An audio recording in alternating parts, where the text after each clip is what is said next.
எங்களை புறக்கணித்து விட்டாலும் நீங்க ஒரு 5-6 பேராவது எங்கள் காட்சியை இறுதி வரை பார்த்து விட்டு போவதென்ற உறுதியோடு வந்திருக்கிறீர்கள். அதற்காக என்னுடைய மனமார்ந்த நன்றி. இருப்பினும் காட்சியை தொடர்ந்து நடத்தினால் கரண்ட் சார்ஜ் கூட கட்டுப்படி ஆகாது என்ற காரணத்தால் காட்சியை ரத்து செய்து விட்டேன் என்று வருத்தத்துடன் தெரிவித்துக் கொள்கிறேன்.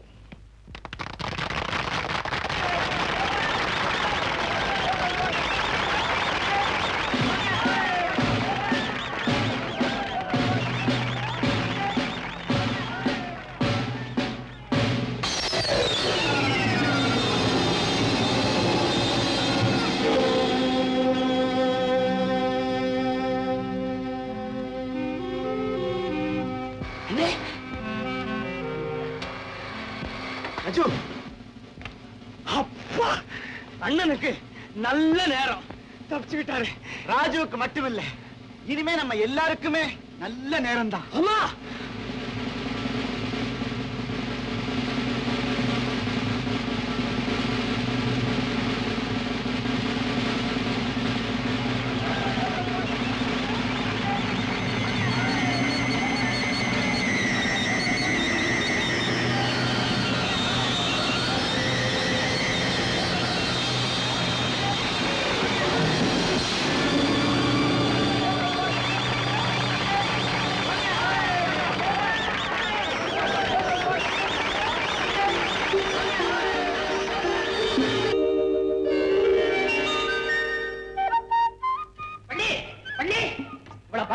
எந்த நேரத்துல எந்த வேலை செய்யறதுன்னு கணக்கே கிடையாதா? ஏயா வாழ் வாழ்னு கத்துற? ஐயோ, எனக்கு கையும் ஓடல காலும் ஓடல. பத்திரிக்கைக்காரங்க எல்லாம் பேட்டி காண வந்திருக்காங்க. பேட்டிக்கா? யாரோட பேட்டிக்கு? எல்லாம் உன்னோட பேட்டிக்கு தான். ஐயோ, திடீர்னு வந்துட்டாங்களே. நல்ல படம் கூட கட்டலையே. என்ன கேட்பாங்களோ எது கேட்பாங்களோ? புதுசா என்ன கேட்டு போறாங்க? உங்களுடைய வதனத்தின் வனப்புக்கு முக்கிய காரணம் என்னம்பாங்க? அதுக்கு நான் சொல்றது, நான் இவ்வளவு பொறிவுடன் காட்சி அளிக்க முக்கிய காரணம் தினமும் பன்றிமார்க் பார் சோப்பையே உபயோகப்படுத்துகிறேன். பன்றி மார்க்கு பார் சோப்பா? அடுத்தது என்ன தெரியுமா கேட்பாங்க? உங்களுக்கு பிடிச்சது என்ன, பிடிக்காது என்னம்பாங்க. கேட்டா சொல்ல, பிடிச்சது அடுக்கலையில உட்கார்ந்து திருடி திங்கிறது, பிடிக்காது கையங்களமா மாட்டிக்கிறது. நீ சொல்ல வேண்டிய பதில் எல்லாம் என்னையே சொல்ல சொல்லு. அறிவு கட்டவள உன்னை என்னையுமா பேட்டி காண வந்திருக்காங்க. ராஜு அண்ணனை பேட்டி காண வந்திருக்காங்க. சீக்கிரம் போய் 5-6 கூல்ட்ரிங்க் கொண்டா. நீதான் கொண்டு கொடுத்த அண்ணா. என்ன திமிரு உனக்கு? வந்திருந்த 4-5 பொம்பளைகள்ல உன்னத்தான் வச்சுக்கணும்னு, வேலைக்கு வச்சுக்கணும்னு நான் செலக்ட் பண்ணிருக்கேன். ஏன் செலக்ட் பண்ண? ஒரு பேர் பொருத்தம், முருகன், வள்ளி, அழகு பொருத்தம், ஆள் பொருத்தம். நாளைக்கு இதுவே காதல் பொருத்தமா மாறிடுச்சுன்னா அளந்து பேசு. முதல்ல கூல்ட்ரிங்க் கொண்டா, அப்புறம் அளக்கிறேன். சுருக்கமா சொல்ல போனா இந்த பொருள், பெருமை, புகழ் இதுக்கெல்லாம் இந்த தோழர் தான் காரணம். ஆமாங்க, அண்ணனுடைய உயர்வுக்கு காரணம் இவங்க, இந்த தம்பியோட உயர்வுக்கு காரணம் இவங்க. நீங்க நாங்க ஒரு பூம்பு மாடுங்க. ஏன் சிரிக்கிறீங்க? முதல்ல பூம்பு மாடை வச்சு குழச்சிக்கிட்டு இருந்த ஒரு அயோக்கிய கிட்ட தான் வேலை பார்த்துட்டு இருந்தேன். அதுக்கப்புறம் தான் ஆணையை பார்த்தேன். அண்ணனை தான் சொல்றேன். எப்படி ஆனை தன் கால தொட்டவங்களை தூக்கி தலைமையில வச்சுக்குதோ, அதே மாதிரி தஞ்சம்னு காலில் வந்து விடுறவங்களை அண்ணனும் தலைமையில தூக்கி வச்சுக்குவேன். இவரோட வேடிக்கையில விவேகமும் இருக்குதுங்க. எழுதிக்குங்க. ஆமாங்க, உங்க தோழர்கள் சம்பாதிச்சு கொடுத்த பணத்தினால தானே இவ்வளவு பெரிய வீட்டை வாங்குனீங்க. ஆமா, தோழர்கள் செய்த உன்னதமான விளையாட்டுகளும், என் உயிரை பணம் வச்சு நான் ஆடின வீர சாகசங்களும், குறைந்த வட்டிக்கு நான் வாங்கின கொஞ்சம் பணமும் சேர்ந்துதான் நீங்க பார்க்க இந்த மாளிகையா காட்சியளிக்குது. ஆஹா, ரொம்ப அற்புதங்க. நினைச்சே பார்க்க முடியல. ஆளை கட்டி தீனி போட்டா கட்டாதுன்னு சொல்றாங்களே, அதை பத்தி உங்க அபிப்பிராயம் என்ன? நான் தான் அப்பவே சொன்னேன், யானையை கட்டி நாங்க தீனி போடல, யானை தான் எங்களுக்கு தீனி போடுது. கேட்கறதுக்கே ரொம்ப மகிழ்ச்சியா இருக்கு சார். உங்களுடைய அன்பான பேட்டிக்கு எங்களுடைய நன்றி. போயிட்டு வரேன். கூல்ட்ரிங்க் சாப்பிட்டுப்பா.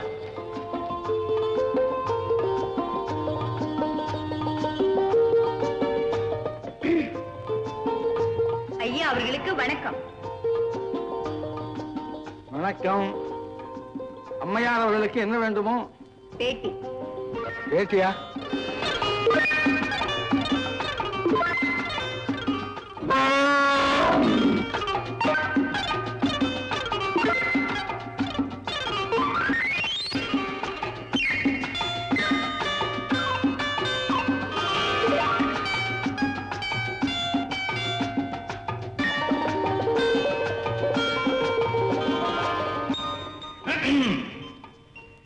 பேட்டி கேட்ட பெண்மணியை, உங்கள் கேட்டின் பெயர் என்ன?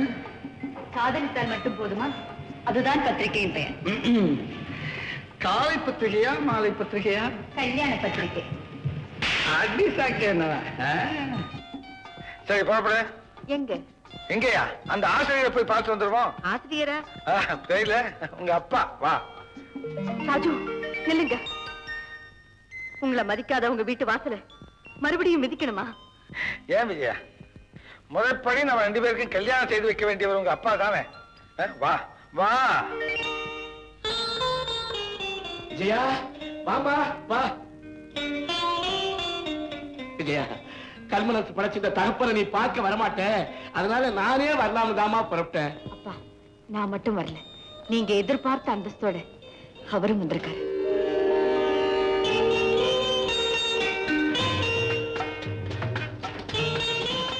ராஜு, ஏன் இங்கே இருந்துட்டீங்க? உங்க அனுமதிக்காகத்தான்.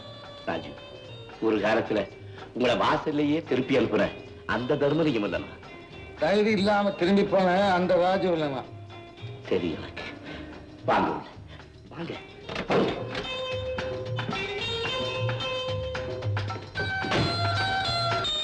வாங்க வாங்க.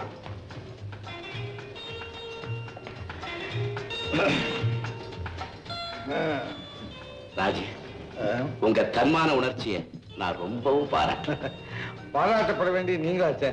என்ன சொல்றீங்க? நீங்க போட்ட கடுமையான நிபந்தனை தான் என் நெஞ்சுக்கே ஒரு வேகத்தை கொடுத்தது.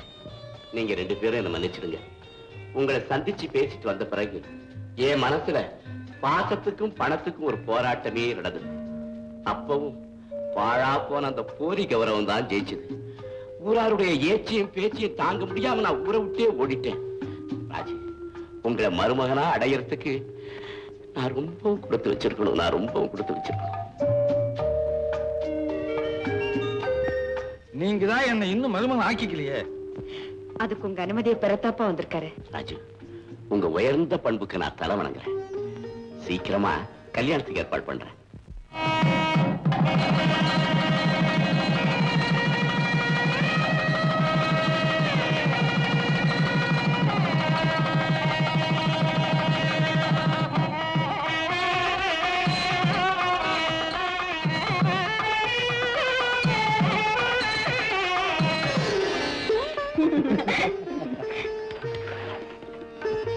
ஏன் விளக்கணிச்சீங்க? ஏன்னா நாம தூங்கும் போது விளக்கு வீச்சிருக்கணும், நாம வீச்சிருக்கும் போது விளக்கு தூங்கணும். இல்லைன்னா நம்ம ரகசியம் எல்லாம் விளக்குக்கு தெரிஞ்சிடும்.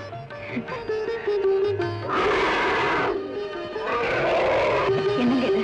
நாம சத்தம் போடுறோம், கேட்கல? இது வந்து அதுக்கு ஒண்ணும் இருக்காது, காலையில பாத்துக்கலாம். சும்மா புரியல, பார்த்துட்டு சீக்கிரம் வந்துடுறேன். கண்ணுல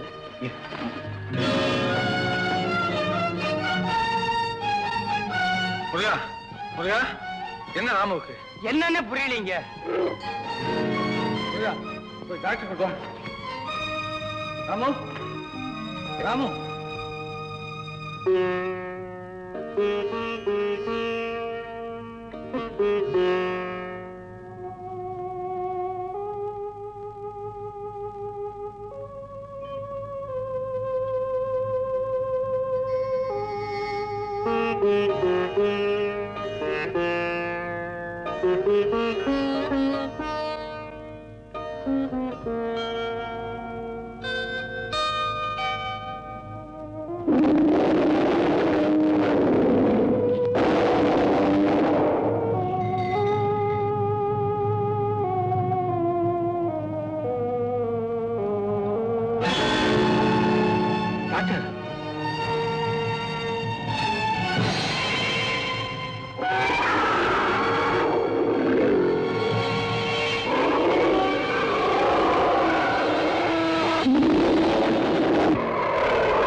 இனிமே ஒண்ணும் இல்ல, எல்லாம் சரியா போயிடுச்சு. யானைக்கும் அடி சறுக்குன்னு தான் கேள்விப்பட்டிருக்கிறேன். ஆனா ஆணி குத்தி கீழே படுக்குங்கிறது நான் இப்பதான் பாக்குறேன்.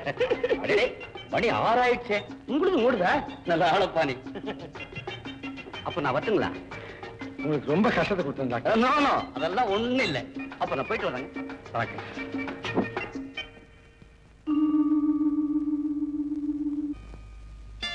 விஜயா,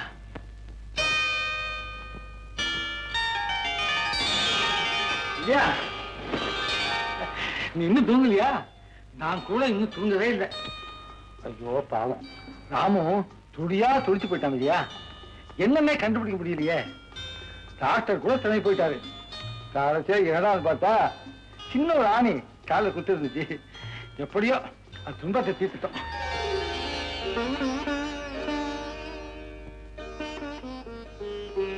விஜயா, விஜயா, ஏன் அதோட கால்ல ஆணிதான் குத்தி இருந்துச்சு. என்னோட இதயத்துல ஈட்டியே பாஞ்சிருக்கு. விஜயா, ராமு படுற வேதனை தான் உங்களுக்கு புரிஞ்சதே தவிர உங்க மனைவி படுற வேதனைய உங்களால புரிஞ்சுக்க முடியலையே. அந்த அன்பை நான் குறைச்சு சொல்லல. அந்த அளவுக்கு உங்க இதயத்துல எனக்கும் இடம் கொடுக்கலையேன்னு தான் நான் வருத்தப்பட்டேன். போதும் விஜயா, போதும். எங்கெங்கேயோ தனித்தனியா பிறந்து வளர்ந்த ஒரு ஆணும் பெண்ணும் எதிர்பாராத இடத்துல சந்திக்கிறோம். உள்ளத்தை பறிகொடுக்கிறோம். அதை காதல்னு சொல்றோம். அப்படி காதலியா இருக்கிறவங்களுக்கு கணவன் மனைவிங்கிற பந்தத்தை உண்டாக்குறது தான் கல்யாணம். கல்யாணத்துக்கு பிறகு கணவனுக்கும் மனைவிக்கும் உடல் தான் இரண்டு, உயிர் ஒண்ணுதான். அந்த புனிதமான உறவை ஏற்படுத்துற இரவுக்கு பேர் தான் முதல் இரவு. அந்த முதல் இரவுல இப்படி ஒரு ஏமாற்றம் ஏற்பட்டா விஜயா, நீ மட்டும் இல்ல, வேற எந்த பெண்ணா இருந்தாலும் இதுபோலத்தான் வேதனைப்படுவா. உங்க அன்பை புரிஞ்சுக்காம நான் தவறு பண்ணிட்டேன். என்ன மன்னிச்சிருங்க. ராமுக்கு எப்படி இருக்கு? அவன் நல்லா தான் இருக்கான் விஜயா. கொஞ்சம் சரி,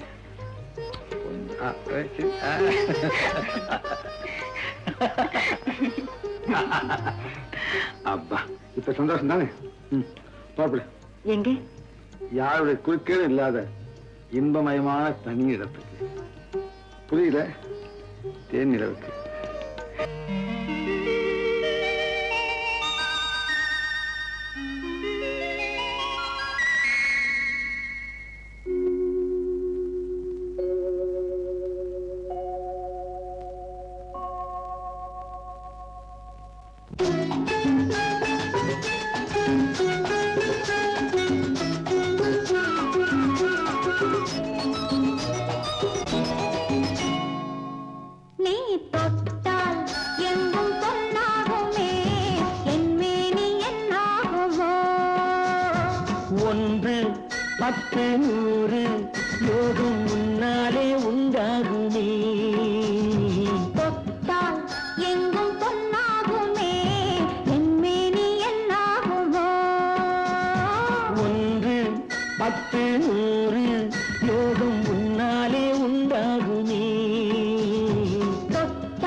அப்போது பிள்ளைக்கு போய்விடுமோ?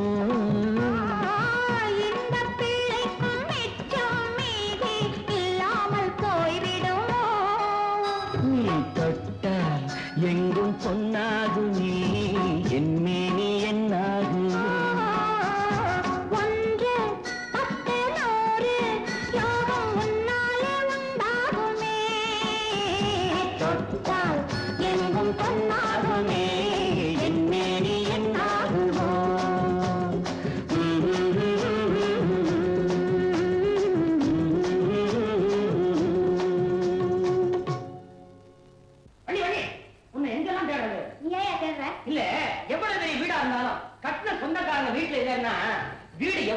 இருக்கு பாத்தியா? ஆமாய்யா, அண்ணன் இல்லாம உனக்கு கஷ்டமா இருக்கு.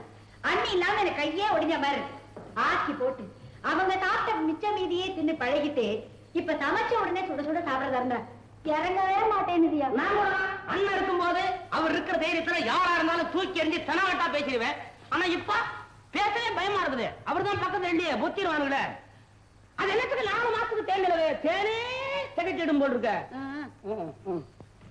உனக்கு ஏயா அவங்க அனுபவிக்கிறாங்க. அது என்ன மிஞ்சி மிஞ்சி? ஐயோ விவஸ்த கட்ட ஆளியா. அண்ணனுக்கு பிடிச்ச புடவையா அண்ணி கட்டிக்கிட்டு அத்தாம்பாங்க. இப்படி கால் மேல காலை போட்டுக்கிட்டா அந்த கூப்பிட மாட்டாரா? இல்ல அத்தாம்பாங்க. உடனே அண்ணன் என் கண்ணேம் பாரு. நான் ஒண்ணு கேட்கட்டுமா அத்தான் அண்ணி கேட்பாங்க. உனக்கு இல்லாதாடா கண்ணா அப்படின்னு அண்ணா சொல்லுவாரு. நாம எப்பவும் இப்படியே இருப்போமா? ஐயோ நான் கொடுத்து வச்சவன். சி குறும்புக்காரரு. ஏய் இந்த நம்ம தேன் நிலவு எப்படி இருக்குது?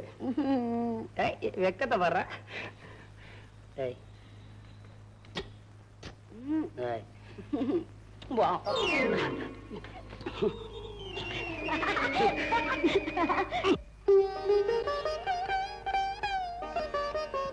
வீட்டு எல்லாமே மறந்துட்டியா? ஆமா, எல்லாமே மறந்துட்டேன். என்ன கூடவா?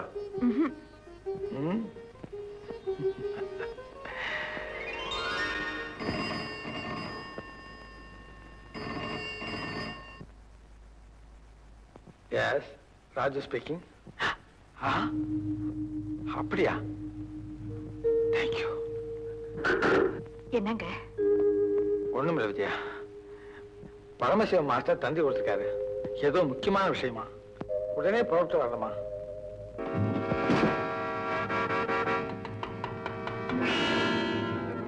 நீயா?